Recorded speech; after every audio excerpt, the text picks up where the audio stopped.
Good afternoon, you lovely people. Welcome back to Lilywhite Lane. I hope that you're all having a really good day and week wherever you are in the world and whatever you are planning to get up to. Before we delve into today's video, make sure, if you haven't already, to smash that subscribe button, give it a rocky right hook if you do enjoy the content. Hit that like button as hard as you possibly can, as it hugely helps us out in the algorithm. Destroy that notification bell so that you'll be notified every single time we upload.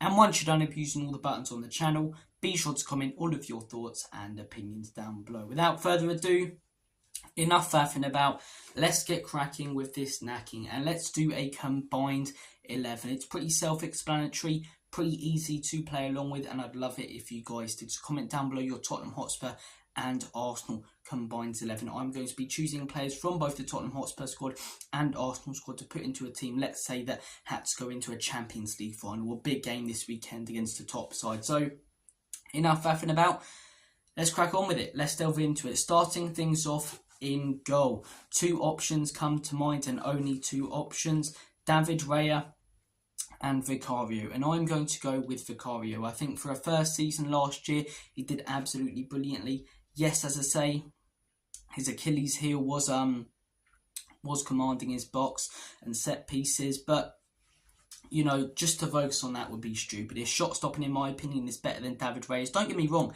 David Reyes is fantastic. I mean, he showed it the other week against Villa away. Two clear-cut chances for Villa, and he made two absolutely brilliant saves. So, look, he's a very, very good goalkeeper, very good shot stopper, David Raya. But I just think Vicario, apart from set pieces, does everything else a little bit better. I think his distribution is better, his passing's better. I think his shot stopping's better. I just prefer Vicario as a keeper, and I think if he was at Arsenal, they maybe would have gotten a few more points last season. So Vicario is going to be my choice in goal. Also, David Reyes made a couple of errors in goal. We haven't really seen that from Vicario. Obviously, the set piece thing, but you know, no errors that have led directly to a goal purely on him. So Vicario, I'm going to go for in goal. Then looking at the back four, starting things off at right back, Pedro Porro or Ben Scheidt. I have gone with Pedro Porro. Yes, two players in, two Spurs players. I know there are going to be some Arsenal players in this team. I mean, I've got to include some. They finished second last year in the table and second the year before. But Pedro Porro, I just think he's a better right back than Ben White. Don't get me wrong, Ben White is a very solid right back. That's all he really is. Pedro Porro is capable of scoring absolute bangers. He's capable of doing the defensive stuff brilliantly as well. And I think going forward, he's far better than Ben White. Ben White maybe slightly, better defensively, but Porro's improved that part of his game. As I say, he's capable of scoring a lot of goals. He scores more goals than Ben White, gets more assists. I think he plays that inverted wing-back role fantastically. I'm going to go with Pedro Porro at right back. In terms of the centre-back partnership, there are four real considerations here. Now, obviously, Dragusin, Calafiori, who can play left back, and a few others, Timber potentially, but Timber was out injured for most of last season. Calafiori has only just joined Arsenal, and Radu Dragusin hasn't really got the game time at Spurs consistently. So there's four players to choose from: Saliba and Gabriel for Arsenal, and Van der Ven and Romero for Spurs. Now, there are two of those four players that I think are very solid. Don't get me wrong, very, very solid. And those two are Romero and Gabriel. I think they're both fantastic defenders. I think both have hugely improved with better people next to them. Romero with Van der Ven and Gabriel with Saliba. And I both think they had cracking seasons last year, the best probably of their careers. Romero, more international achievements, but if we're basing it purely off Spurs and Arsenal, they're pretty equal. But the other two centre-backs, I would say, are just that bit better. Just stand out that little bit more. And those two players are Mickey Van der Ven and Saliba. Saliba is a quality centre-back. Yes, he's Arsenal. Yes, I can't stand a lot of their players, but you can't deny that this guy is something special. The last few years watching him, as much as I dislike watching Arsenal, it's been a joy. He's absolutely fantastic. His tackling is on point. As I say, he's a set-piece threat going forward. Fantastic at defending set pieces and clearing them away defensively. He's a complete centre-back, in my opinion. He really is. And Mickey Van der Ven, we talk enough about him on this channel. the guy is not human sometimes. Like the other week against Everton, where we just drove through the entire midfield, and you see our team completely collapses without him. He's the glue that sticks us together. We wouldn't be able to play the way we do, which I'm not a fan of anyway, without Mickey van der Ven and his recovery pace. Arguably the quickest defender in the league. Kyle Walker's definitely up there, but Van der Ven last season, I believe, was. Some of the runs back he made, tackling, fantastic, scores goals occasionally as well, going forward, defensively going forward from set pieces, brilliant. So Mickey van der Ven and Saliba I have gone with, because I just think they do a little bit more than Gabriel and Romero. Gabriel and Romero, they're very solid players, but I think Van der Ven and Saliba just stand out a little more. So those are the two centre-backs I have gone with. Left-back, who have Arsenal really got? Again, they've got some centre-backs that can play left-back. Timber, haven't really seen a lot of him, was injured for the whole of last season. You know, you're looking at other players. Zinchenko, I think, cost them the league title a couple of seasons ago.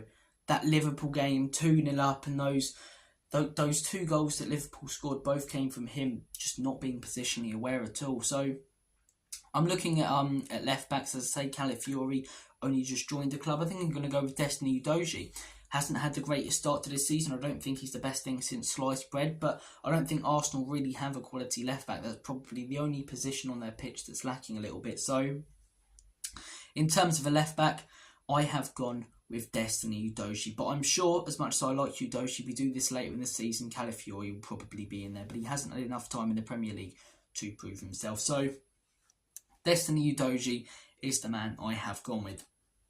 I should say as well, the formation I'm going to go with is a 4-3-3. That probably should have been the first thing that you mentioned, Robbie, but both teams play that formation, so I'm not going to go out on a limb and go, yep. So for this combined 11 for two teams that played 4-3-3 and invert their wing-backs, I'm going to go with a 3-4-3 or a back five. So 4-3-3 is the formation. That's the back four. The keeper decided. Moving on to the number 6, I think you have to include him.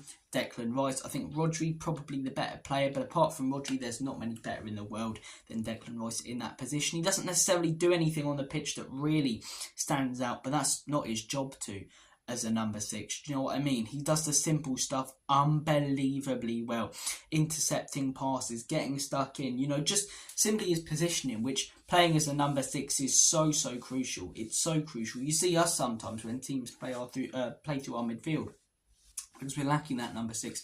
It's so easy. And teams who don't have a great number 6, Manchester United, you know, it's such a crucial position if you're going to play with it. And Declan Rice, arguably the best. Rodri can play more of an 8 as well, but yeah, Declan Rice is a fantastic player. You could argue maybe they overspent a little bit, but that money's probably worthwhile, in all honesty. It was a great buy for Arsenal. He's a player who'll be there for years. Yeah, you can't really hate on Declan Rice, unless you're Irish, of course. But yeah, Declan Rice, I think he's a quality player, so I'm going to have to stick him in there. Moving on to the other two players, I think the other guy who has to go straight in there is Martin Odegaard. I think Odegaard's fantastic. I had my doubts about him when he first joined Arsenal, watching him when I did watch them lot, but the last couple of seasons when Arsenal have been going for the league title, he's been such a good player, capable of scoring so many great goals. They, you know, carbon copy and repeat the exact same goal pretty much every couple of weeks, where he's played on the left wing or right wing, cut back to Odegaard outside the box, and 9 times out of 10 he slots it into the back of the onion bag. He's a quality attacking mid, creative. Again, without Odegaard and Declan Rice, I think that Arsenal team fall apart. I really do. Saliba, Odegaard and Declan Rice, they really are the spine of that team. So I'm going to have to put Odegaard in there. You're looking at other midfielders. Now, who can we consider for this position? So obviously, we've got all of Spurs, Tottenham's midfielders. Papu Matar, Bissouma. I nearly said Lo Celso. Lo Celso's gone. He's always injured. So, you know, a few times before I've been like, is he still at our football club? But yeah, Papu Matar, Rodrigo Bentancur, Bissouma, James Maddison, Bergvall, Archie Gray. I don't think the youngsters will come straight in because I haven't seen enough of them. You're looking at Arsenal's other midfielders, Thomas Partey, not enough game time over the last few years, I'm afraid. Jorginho, done a solid job. I'm going to go with James Maddison. Played the 2 number 10s. Oh, it wouldn't work. Shut up. It's a combined 11. James Maddison, I'm going to go with. I think he's better than the other midfielders. I don't think he's unbelievable, but he's capable of doing some fantastic things. And when he is on it, he's fantastic. So James Maddison is the player I have gone with to go alongside Odegaard and Rice in the midfield. Onto the right wing, We used to be able to have debates with Saka and Kulusevski. Them days are over. It's got to be Bukayo Saka in it. Again, I don't like praising their players, but you have to with some of them. You have to as a football fan. And you have to appreciate how good they are. You know what Saka's going to do every single time he's on the ball outside of the box. He's going to cut inside and curl it into the bottom left-hand corner. But no one can prevent it. He does it time after time after time and scores 9 times out of 10. He's so consistently brilliant. He's creative as well. You know, his work for England in the summer at the Euros, obviously he scored that goal against Switzerland, but some of the balls he was putting in and crosses and stuff, shot against Wolves in the first game of the season, he's a quality winger. He's got his best days ahead of him, in my opinion. Kulusevski's more of a natural number 10 as well, so I'm going to go with Bukayo Saka. Left wing is a little bit of a minefield, to be honest, because who do you go with? Heung-min Son would be the first choice that, you know, comes to mind because he's Heung-min Son, but over the last few years not being the player that he once was. I think we need to, you know, stop being so sentimental as a fan base. Appreciate that he's still quality, but he's not this world-class player that he was. He's still capable of doing incredible things, but not on a consistent basis. And the last couple of seasons for Sonny haven't been great. He had about 10 good games last season, and apart from that, he was off it, especially towards the end of the season. Before, of course, he had that injury, but I think he scored 10 goals over the course of that whole season, which for a lot of wingers is very solid, but for Son, not unbelievable. You're looking at other wingers, though. Does anyone get in over Heung-min Son? That's the question. Martinelli, probably not. A few years ago, maybe. Hasn't really played a lot for Arsenal. Trossard, fantastic player. More, you know, coming off the bench, though, as an impact sub.